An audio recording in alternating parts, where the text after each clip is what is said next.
How do you write a vision statement for your pitch deck? Let's find out.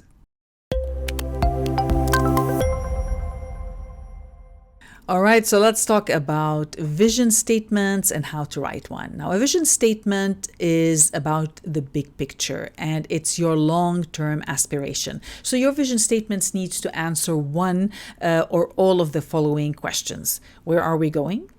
Why are we going there? And what does success look like? Now, in most cases, you're talking about your vision of 5 years and beyond. That's why the text needs to be in the future tense. So you can use word like we will or we envision. It's also directional. So you're not there yet. You are pointing to the direction where you are going. It also needs to be bold, something you aspire to, not something that you can do today or next week.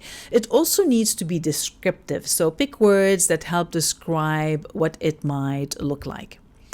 Now, vision statements tend to fall under certain categories. Now, here are the most common types of vision statements that you might see. The first one is quantitative, and that is more focused on numbers like revenue, sales, clients, or users. So it's about the numbers that you want to reach. Next, you have competitive, and that is more focused on how you plan to be better or different than the competition. So your vision of how you plan to be better.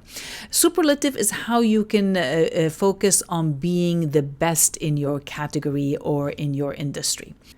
So let's take a look at some examples so you can see the difference between the type of vision statements. We're going to start with the one with LinkedIn, which is quantitative. So they're going after the quantity. So you can see here in their vision statement says create economic opportunity for every member of the global workforce. So every member is really giving that quantity. And you can see this is something going to be very hard to achieve. To create that economic opportunity for every member is really almost impossible, but that is their vision. So now you can see with the vision statement, it's not necessarily something that you can achieve now. That's your vision of what you would like the world to be after people use your services. So that is a quantitative. Now, on the competitive side, we can look at Spanx. Now, Spanx is a company that creates shapewear, and now they're expanding into clothing for women. So their vision statement is to invent and enhance products that promote comfort and confidence in women. So now they're going on the competitive side is because it's very hard to create products that are going to make women comfortable and confident, because that's something, a personality. Many women are not comfortable in the way they look like, but that's the vision of Spanx. They're trying to position themselves as the brand that is able to do that. So as compared to other brands where women still don't feel confident in the clothing, where they're comfortable and confident at the same time. Now, the superlative example could be the one from Disney, where you can see here they want to be the world's leading producers and providers of entertainment and information, because they're using the leading. So really, they're trying to say that's how we plan to be better. That's our vision, is to be the leaders. Now, you don't necessarily need to have a vision statement, but really having one can set the tone for your company, for your project, for your business. So that's why people usually have them, especially when you're trying to bring people on board into your business or you want to partner with other people. If you tell them that this is our vision, then it's going to help you attract people who share that same vision with you, who want to see the same results in the market.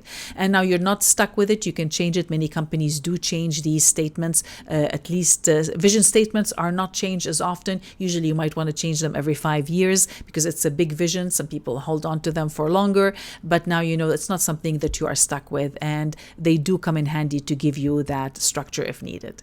So now, before you create your own, do you remember what are the questions you are answering when you are creating your vision statement?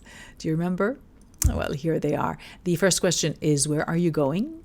Why are you going there? And what does success look like? So if you can find a statement that describes all of these in one, then that would be a winning vision statement, and it's going to help you attract the right people into your business.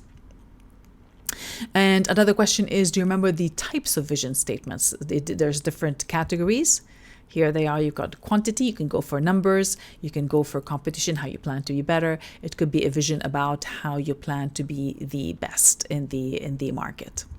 Now, another tip here I would share, like anything else, move fast. I know a lot of people get stuck on all of these statements and it can become overwhelming. Just keep it simple for now. You can always revisit that statement later. You're not stuck for it. add some statement, and you can experiment as you get more feedback and you grow your team. So your action item really for this video is to write a statement that describes your vision for your project, solutions, or for your business. What would the world look like? What would your clients, what would your customers' life look like after they've implemented your solutions or they bought your product? Can you come up with a statement? That would be your vision statement.